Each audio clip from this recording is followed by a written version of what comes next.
Hello and welcome to this video, where we'll show you how to generate and print a diagnostic report using our mobile app EOBD Facile. How to connect to EOBD Facile.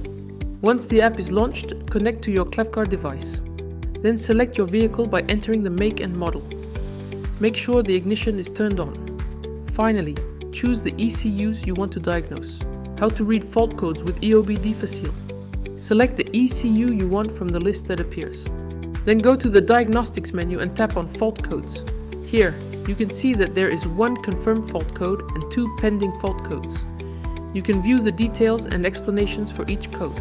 How to generate and print a diagnostic report with EOBD Facile. To generate a diagnostic report, go back to the main menu and select Report.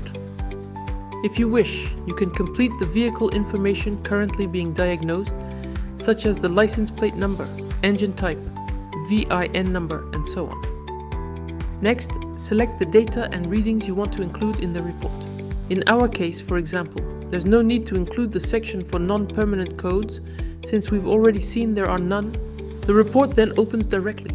You can first adjust the formatting using the settings icon in the top right corner. On Android, tap the three dots in the top right corner, then select Settings. On iPhone, also tap the icon in the top right corner, then select Settings. There you can enter your company name and contact details.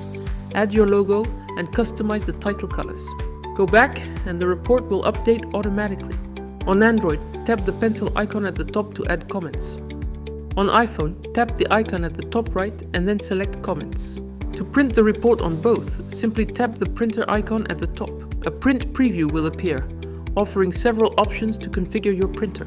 You can also save the report as a PDF on your phone. You can share it by sending it via email. On Android, tap the corresponding icon at the top. On iPhone, tap the icon at the top right and select Share. You can also save the report in the app's history and rename it if needed. On Android, tap the icon at the top and select Save. On iPhone, tap the top right icon, then Save, and tap Save again. You can then find it again by returning to the main menu and going to History. There, you'll find all the reports you have saved. Feel free to like and share this video and follow us on social media. See you soon.